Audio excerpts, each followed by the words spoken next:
दोस्तों नमस्कार।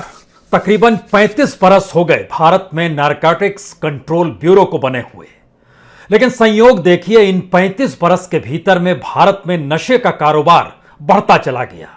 ना सिर्फ बढ़ता चला गया बल्कि दुनिया के बाजार को टक्कर देने लगा। समूची दुनिया में तकरीबन 30 लाख करोड़ का कारोबार ड्रग्स से जुड़ा हुआ है और भारत में सबसे बड़ा कारोबार दुनिया के दूसरे देशों की तुलना में यहीं पर होता है।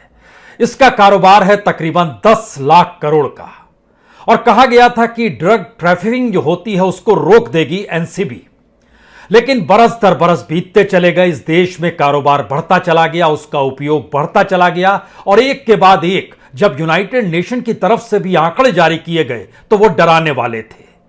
भारत के भीतर में पैसा आ रहा था, चकाचौंध आ रही थी, नशा के कारोबार बढ़ते चला जा रहा था, लेकिन एनसीबी के दायरे में कभी भी ऐसे लोग पकड़ में नहीं आए जिससे यह कहा जा सके कि वह कौन सा सिंडिकेट है जो अफगानिस्तान से, बांग्लादेश से, नेपाल से, श्रीलंका से या दुनिया के दूसरे देशों से भारत में ड्रग सप्लाई करता है। उस सिंडिकेट पर हाथ डालने की परिस्थिति एनसीबी की बीते 35 सालों में कभी हो नहीं पाई।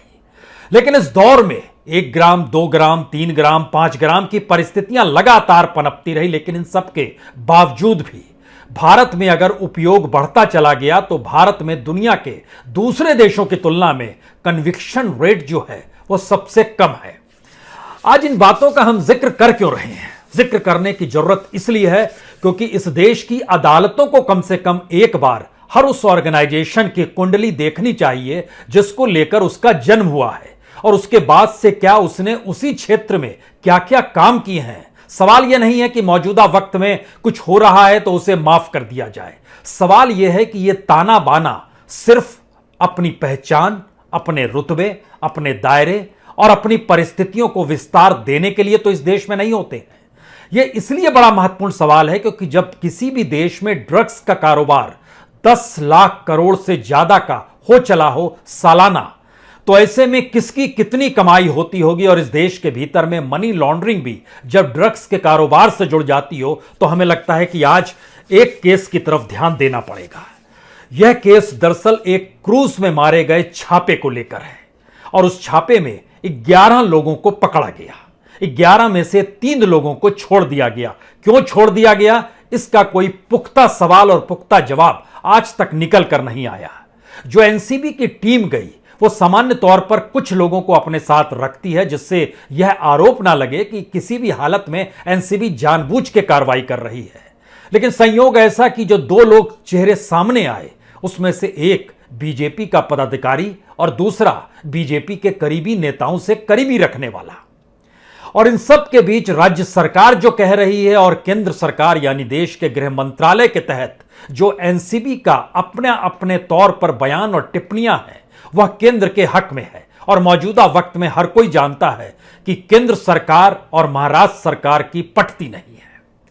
तो क्या भारत के भीतर में कानून ऐसे ही चलता है? भारत के भीतर में वह नौकरशाह या वह अधिकारी अपने बॉस की आंखों में तभी चढ़ेगा जब वो बॉस के अनुकूल काम करने लगेगा। और भारत में बॉस का मतलब पॉलिटिशियंस होते हैं जो सत्ता में होते हैं। तो आइए जरा इन पन्नों को आज टटोल लिया जाए। बड़े महत्वपूर्ण पन्ने हैं ये, क्योंकि आज जब सुनवाई शुरू हुई अदालत के भीतर में, और ये पहली सुनवाई नहीं थी। पहली सुनवाई 3 तारीख को होती है, दूसरी सुनवाई 4 तारीख को होती है, तीसरी सुनवाई 7 अक्टूबर को होती है, चौथी सुनवाई 8 अक्टूबर को होती है, 5वीं सुनवाई 11 अक्टूबर को होती है और छठी सुनवाई 13 अक्टूबर यानी आज, और 7वीं सुनवाई कल होगी। तो कल भी हम लोग हो सकता है 12 बजे जुड़ जाएं या इस देश को एक नई खबर सुनने को मिल जाए कि दरअसल जिन्हें गिरफ्तार किया गया उन्हें वाकई जमानत दी जाएगी या नहीं दी जाएगी। क्योंकि जिन 3 लोगों को छोड़ दिया गया, क्यों छोड़ा गया बिना किसी कार्रवाई के, बिना उन पर किसी आरोप को लगाए हुए, इस सारी परिस्थितियों को लेकर अदालत को इन चीजों को देखना परखना चाहिए। लेकिन बहरहाल जो आज अदालत में हुआ उसमें सबसे बड़ी बात है कि नेशनल नारकोटिक्स ब्यूरो जो है भारत का, वो क्या कहता है। उसने बहुत साफ तौर पर 2 बातों का जिक्र किया। उसने कहा कि आरोपी अचित कुमार और शिवराज हरिजन ने आरोपी आर्य खान और अरबाज मर्चेंट को चरस की आपूर्ति की। और आर्यन और अरबाज एक दूसरे से जुड़े हुए हैं। और इसके ठीक पैरेलल में कहा, दरअसल आर्यन खान बड़ा प्रभावशाली है और यह सबूतों से छेड़छाड़ कर सकता है, और इस सबूतों से अगर छेड़छाड़ की जाएगी, अगर इसको छोड़ दिया जाएगा, तो आर्यन खान कितना प्रभावी है यह तो एक अलग बात है। उस बात पे हम आए उससे पहले एक दूसरा कमेंट सुन लीजिए जो एनसीबी की तरफ से दिया गया कि आर्यन खान विदेश के कुछ लोगों के संपर्क में थे जो ड्रग्स की अवैध खरीद के लिए अंतर्राष्ट्रीय ड्रग नेटवर्क का हिस्सा बना हुआ है। इस लिहाज से उसको यानी इंटरनेशनल ट्रैफिकिंग की बात को भी आज इससे जोड़ दिया गया। और इसमें एक दूसरी बात का जिक्र बार बार होते रहा कि आपने जिसे गिरफ्तार किया उसके पास से कुछ मिला या नहीं मिला। इस बात का जिक्र हर हियरिंग में निकल कर आया और हर हियरिंग के बाद यही कहा गया कि मसला कुछ मिलने का नहीं है, सवाल तो उस साजिश का है जो चैट की जाती है कोडवर्ड के जरिए। और चैट जब की जाती है तो वह एक अंतर्राष्ट्रीय नेटवर्क के मातहत होती है। जो ड्रग ट्रैफिकिंग का हिस्सा जो एनसीबी के दायरे में आता है उसके अपने प्रोसेस में लिखा हुआ है कि किस तरीके से उसको ड्रग ट्रैफिकिंग को रोकना है। और उसमें खास तौर पर जहां ड्रग सप्लाई हो रही है, ड्रग के साथ उसको पकड़ना है। और हमेशा आज तक यानी बीते 35 बरस में एनसीबी ने अपनी रिपोर्ट में इस बात का जिक्र बार बार किया है कि हमने कितनी बड़ी तादाद में कौन सा ड्रग्स पकड़ा है, उसकी कीमत कितनी है, और अंतर्राष्ट्रीय बाजार में भारत की एनसीबी अब कैसे दखल दे रही है और अंतर्राष्ट्रीय जांच एजेंसियों के साथ मिलकर कैसे काम करती है। यहीं से सबसे बड़ा सवाल शुरू होता है कि जो बात जिक्र की जा रही है उसमें भारत के उस क्रूज में से जो गिरफ्तारियां हुई हैं और जो सवाल अदालत के भीतर उठ रहे हैं, वो सारे के सारे सवाल उस दिमाग की उपज है जो दिमाग कहता है कि कुछ साजिश है, कुछ इंटरनेशनल ड्रग ट्रैफिकिंग के साथ जुड़ाव है, कोडवर्ड है, और इसी के जरिए हम सिंडिकेट तक पहुंच सकते हैं। 2 नाइजीरियन का नाम भी लिया गया। और भारत के भीतर का एक अनूठा सच है, नाइजीरियन का नाम जैसे ही आता है वो ड्रग ट्रैफिक के साथ आता है। दिल्ली में मौजूदा वक्त में लगभग 172 नाइजीरियन अलग अलग दौर में बीते 2 बरस के भीतर पकड़े गए और उसमें से लगभग 18 नाइजीरियन जेल में भी हैं। यही स्थिति मुंबई की है, यही बेंगलोर की है, यही जम्मू की है, यही चंडीगढ़ की है, यही अहमदाबाद की है और यही पटना की भी 3 नाइजीरियन पकड़े गए हैं। सवाल अब फिर इसके आगे का आता है, क्या सिर्फ नाइजीरियन नाम के शब्द अदालत को बताया जा रहा है कि यह एक इंटरनेशनल ट्रैफिकिंग का हिस्सा था जिस पे हमने पहली बार पकड़ बना ली है, या फिर इस देश के भीतर में जो शख्स प्रभावी होगा और अगर वो सत्ता के साथ नहीं खड़ा होगा और राजनीतिक सत्ताएं जब अपनी राजनीति को साधने के लिए किसी तरह का कोई टकराव कर रही होगी राज्य सरकार और केंद्र सरकार के बीच में, तो अधिकारी यह चाहेगा कि अपनी बॉस के अनुकूल ऐसी परिस्थिति को बनाया जाए जिससे वह खुश हो जाए।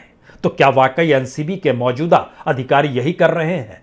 क्योंकि इन 35 सालों की तमाम रिपोर्ट्स को जब आप परखना शुरू कीजिएगा तो उस रिपोर्ट में इस बात का जिक्र है कि हम औसतन कितना कुछ पकड़ते चले आए, इस देश के भीतर में कहां कहां क्या क्या उपजाया जाता है, चाहे वो ओपीएम का जिक्र हो, चाहे वो पॉपी का जिक्र हो, चाहे कैनबियास प्लांट का जिक्र हो, ये सारी चीजें की जाती है। हमें लगता है कि इसके साथ एक चीज आज आप और समझ लीजिए, पहले इस केस पर आने से पहले एनसीबी का अगर सबसे बड़ा आंकड़ा 2017 का निकल के आता है तो उसके इर्द गिर्द आप उससे पहले चले जाइए और उसके बाद चले जाइए।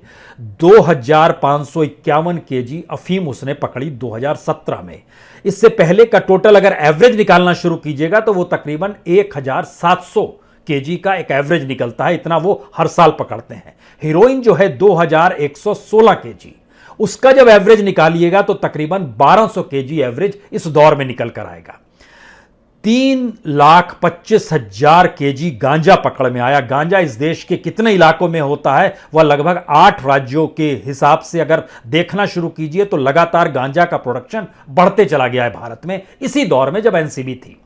3,218 केजी चरस पकड़ा गया 2017 में और कोकेन जो है वो लगभग 69 केजी पकड़ा गया। औसतन जब देखिएगा तो लगभग 52 केजी बरस दर बरस पकड़ने की परिस्थिति में निकलकर चीजें आएंगी। अब यहां से सबसे बड़ा सवाल शुरू होता है कि जो लोग इसका उपयोग करते हैं उनकी तादाद, खुद एनसीबी के पास डाटा है, तकरीबन 1.5 करोड़ लोग भारत के ऐसे हैं जो इसका उपयोग करते हैं। उस 1.5 करोड़ लोगों की एक अपनी क्लास बना ली गई है क्या, या उनके बीच जाने की परिस्थितियां एक प्रभावशाली व्यक्ति के साथ जुड़ जाती है क्या? यहीं से आर्यन खान और शायद उनके पिता शाहरुख खान के जिक्र करने की जरूरत है। अंतर्राष्ट्रीय प्रभाव शाहरुख खान का है। भारत के भीतर में शाहरुख खान शायद इस राजनीतिक सत्ता के अनुकूल नहीं है क्या, या फिर क्या वो मौजूदा महाराष्ट्र सरकार ने समझ लिया कि अगर ऐसी परिस्थितियां इस देश में बन रही है जहां पर राजनीति साधने के लिए इस देश की ब्यूरोक्रेसी भी काम करती है, तो फिर क्यों नहीं सीधे तौर पर खुल के सामने आ जाए। और एनसीपी ने वहां पर, जो महाराष्ट्र में सरकार है शिवसेना, कांग्रेस और एनसीपी की, इस गठबंधन के तहत एनसीपी के नेता जो हैं नवाब मलिक, उन्होंने जो 3 बातें कही वो बेहद महत्वपूर्ण है। इसलिए महत्वपूर्ण है, इससे पहले कभी किसी केस में ऐसी बातों का जिक्र नहीं किया गया। पहली बात, एनसीपी यानी नैरकोटिक्स कंट्रोल ब्यूरो पूरे तरीके से बीजेपी के इशारे पर काम कर रहा है, उन्होंने नेताओं के नाम बता दिए। दूसरी परिस्थिति, जो एनसीबी ने पकड़ा है, वहां पर जिन लोगों को पकड़ा उसमें जो 11 ही लोग को क्यों पकड़ा यह भी नहीं बता पाए, और 11 लोगों में 3 लोगों को छोड़ क्यों दिया, वह भी बीजेपी से जुड़े हुए क्या, यह भी सवाल उठकर आ गया। और तीसरा बड़ा सवाल है, क्या यह वाकई शाहरुख खान सरीखे प्रभावशाली व्यक्ति के जरिए भारत के समाज के भीतर हिंदुस्तान के मुसलमानों के लिए कोई मैसेज है? यह सवाल इसलिए है क्योंकि एक तरफ मुफ्ती भी कहती हैं, जम्मू कश्मीर से महबूबा मुफ्ती अपने तौर पर कहती है, अगर खान नाम ना होता और वह शाहरुख खान का बेटा ना होता तो इस तरीके से जांच नहीं चल रही होती। यानी ध्यान दीजिए, भारत में जांच एजेंसी और भारत की पॉलिटिक्स, ये दोनों परिस्थितियां इस तौर पर जुड़ चुकी है कि जांच एजेंसी की हर पहल पॉलिटिक्स के साथ चलेगी तो वह जिंदा रह पाएगी, नहीं तो फिर उसमें अधिकारियों का तबादला इधर उधर हो जाएगा, और अगर वो सत्ता के अनुकूल होगी तो उसका प्रभाव होगा। एनसीबी जो है वह इस देश के गृह मंत्रालय के अधीन आती है। देश के गृह मंत्री अमित शाह हैं। मौजूदा वक्त में शिवसेना की सत्ता है महाराष्ट्र के भीतर में, और शिवसेना से 36 का आंकड़ा अपने तौर पर ना सिर्फ बीजेपी का है बल्कि 36 का आंकड़ा माना जाता है कि अमित शाह और उद्धव ठाकरे का भी रहा है, कोई आज से नहीं रहा है, 2014 के चुनाव से रहा है। तो क्या इस पूरी प्रक्रिया में अब पहले से तय किया जाता है कि इस व्यक्ति को दायरे में लाना है? आप कहेंगे ऐसा सवाल आप क्यों उठा रहे हैं, क्योंकि अगर ड्रग्स ट्रैफिकिंग हो रही है तो एनसीबी काम तो कर ही रही है, यकीनन कर रही है, इसमें बिल्कुल इनकार नहीं है। लेकिन सवाल यह है कि 6 हियरिंग हो गई और 6 हियरिंग के दौर में 2 ही बातें निकल कर आई कि आर्यन खान के पास ड्रग नहीं था, वह चरस ले रहा था, इसका जिक्र कर दिया गया। दूसरी तरफ बार बार कहा गया कि यह इंटरनेशनल सिंडिकेट और इंटरनेशनल रैकेट्स के साथ उसके जुड़ाव हैं। इंटरनेशनली तौर पर जुड़ाव शाहरुख खान के हो सकते हैं, उनका प्रभाव हो सकता है, और यह मैसेज शायद पूरे बॉलीवुड के लिए हो सकता है। लेकिन बॉलीवुड को भी किस रूप में राजनीति और सियासी तौर पर बांटा गया है यह भी किसी से छुपा हुआ नहीं है। लेकिन बहरहाल एक बात यहां पर समझ लीजिए कि इस देश के भीतर में जो रेवेन्यू की कमाई होती है वो सबसे ज्यादा शराब से होती है। यानी शराब भी ड्रग ट्रैफिकिंग के हिस्से में उस प्रोसेस में आता है जहां पर एनसीबी बनाई गई, लेकिन धीरे धीरे इसको लीगलाइज किया गया और यह दुकान में मिल जाता है। अभी भारत में कोकीन नहीं मिलता है, भारत में अभी वो जीप पर चुभा के जो नशा कर लिया जाता है वो नहीं मिलता। अमेरिका में ओपनली मिल जाता है, वहां पर लाइसेंस है। लेकिन भारत की अपने इकोनॉमिक स्ट्रक्चर को अगर आप पहले समझना चाहिए तो इस रूप में समझ लीजिए कि भारत में सालाना रेवेन्यू कमाई जो है वो तकरीबन 2,68,203 करोड़ रुपए सिर्फ शराब से रेवेन्यू है इस देश के भीतर में। महाराष्ट्र का अपना रेवेन्यू जो है वह हर साल का तकरीबन 17,477 करोड़ का शराब बेचने से स्टेट गवर्नमेंट का रेवेन्यू है। सबसे ज्यादा उत्तर प्रदेश का है, लगभग 31,500 करोड़ पिछले साल का उसका रेवेन्यू है। यानी इस देश में 2 मॉडल काम करते हैं। एक मॉडल, जब आप उसको लीगलाइज कर देते हैं तो उससे रेवेन्यू की कमाई ज्यादा से ज्यादा होनी चाहिए, और उसकी कमाई के लिए गवर्नमेंट पॉलिटिकल वे में वर्क करती है। चूंकि हमने सबसे बड़ा नाम उत्तर प्रदेश का ले लिया, 31,500 करोड़ रुपए शराब से रेवेन्यू होती है कुल देश के 2,68,000 करोड़ में से। तो एक सच और जान लीजिए, वह उत्तर प्रदेश में किसी की भी सरकार रही हो, वह शराब का लाइसेंस बांटती है और लाइसेंस के जरिए रेवेन्यू बढ़ाती है। उसमें आप मायावती को भी रख सकते हैं, उसमें आप अखिलेश को भी रख सकते हैं, उसमें आप योगी को भी रख सकते हैं। एक डाटा दे दें, इसके बाद इस केस पर हम तुरंत आ जाएंगे। मायावती के 5 साल के काल में लगभग 3,621 शॉप्स शराब के लाइसेंस बांटे गए और रेवेन्यू बढ़ गया 4,191 करोड़ रुपए। इस दौर का रेवेन्यू बढ़ा। अखिलेश यादव के दौर में 2,566 नए लाइसेंस दिए गए शराब के और इसके जरिए रेवेन्यू बढ़ गया 4,490 करोड़। योगी काल में 2,076 लाइसेंस बांटे गए अभी तक और उससे रेवेन्यू बढ़ गया 4,252 करोड़। आज की स्थिति में पूरे उत्तर प्रदेश में 27,352 शराब की दुकानें हैं लाइसेंस वे में और कमाई है 31,500 करोड़ रेवेन्यू की। पूरे देश में शराब की दुकानें इस देश के भीतर में जो है वह तकरीबन 5.5 लाख शॉप चलते हैं लाइसेंस के साथ। दिल्ली जैसी जगह में भी 850 दुकानें हैं जो कि लाइसेंस के साथ प्राइवेट वे में आप कमाइए, खाइए, कीजिए।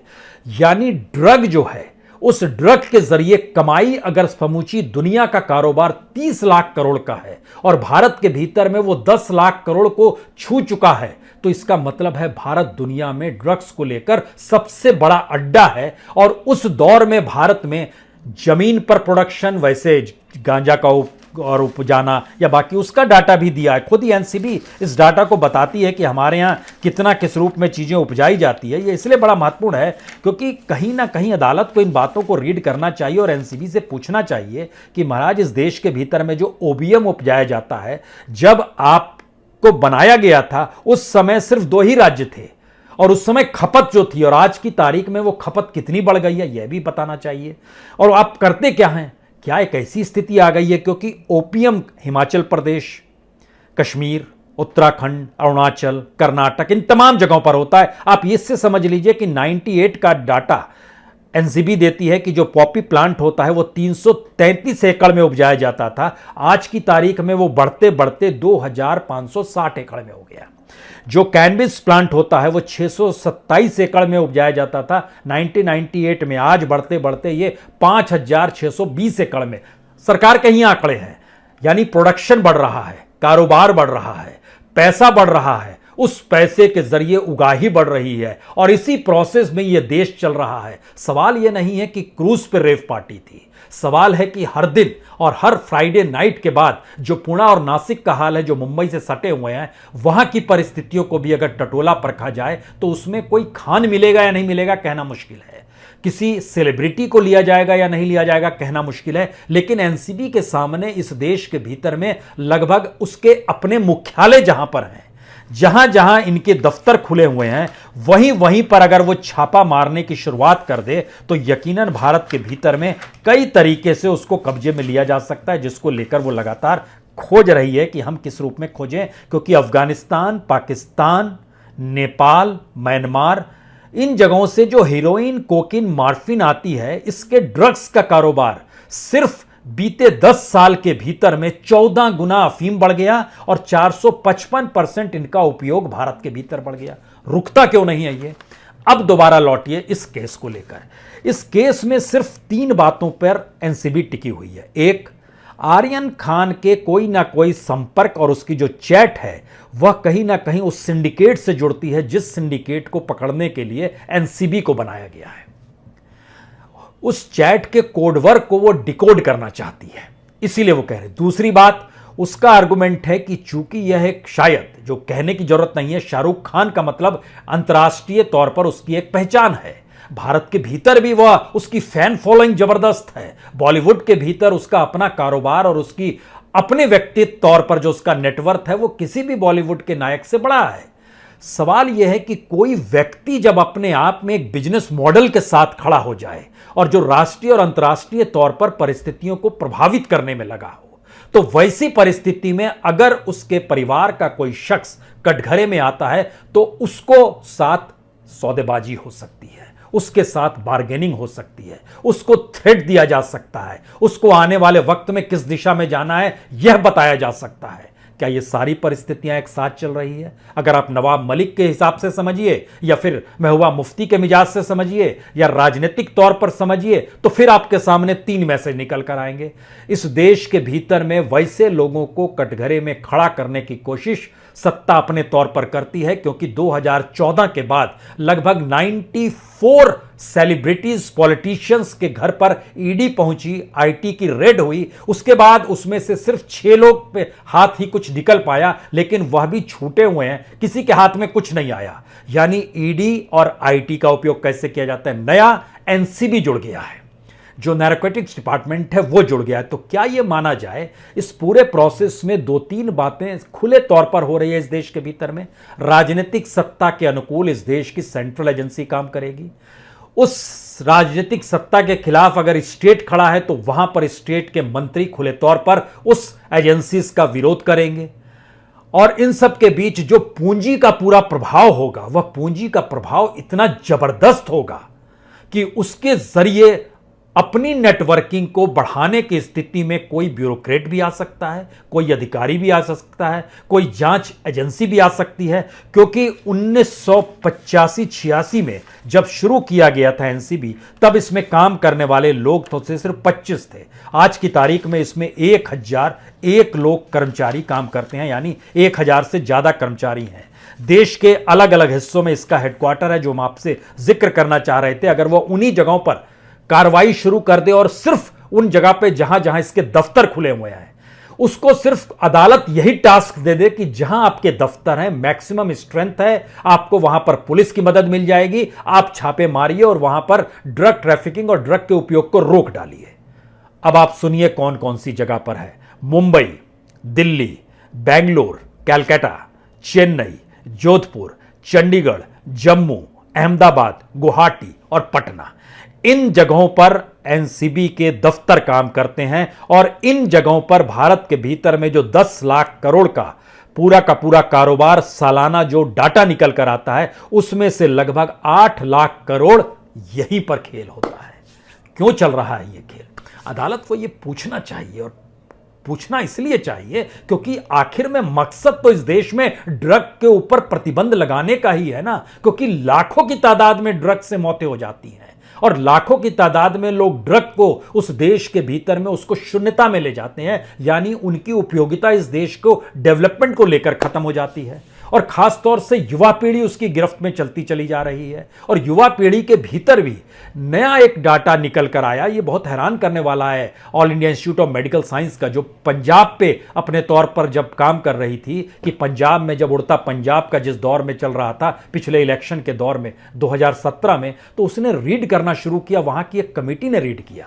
उसने बताया कि भारत के भीतर में जो इकोनॉमिक कंडीशंस हैं, उसमें लोगों के पास ना तो काम है ना रोजगार है, और रोजगार ना होने के बाद वह किन परिस्थितियों में जाते हैं, और सबसे सस्ते तौर पर जो नशा उपलब्ध होता है और लंबे वक्त तक नशे में वह खोए रह जाते हैं, उसकी तादाद पंजाब के भीतर से कहीं ज्यादा मुंबई, दिल्ली, बेंगलुरु, जोधपुर, चंडीगढ़, गुवाहाटी और जम्मू तक में हो चली। अब आप क्या बोलेंगे?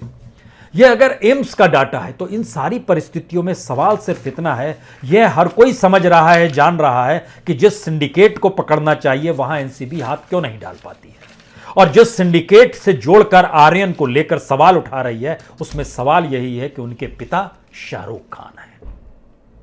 और इस देश के भीतर में राजनीतिक सियासत ने भारत में किस तरीके से धर्म के नाम पर लोगों को बांटा है और इस देश के मुसलमानों को हाशिए पर ढकेल दिया है, यह भी कोई छुपा हुआ सच नहीं है। यह सब कुछ आंखों के सामने है। तो क्या वाकई इस केस के जरिए 3 बातें निकल कर आ रही है? केंद्र की राजनीति हर उस परिस्थिति को अपने दायरे में लेकर आएगी जो उसके खिलाफ है।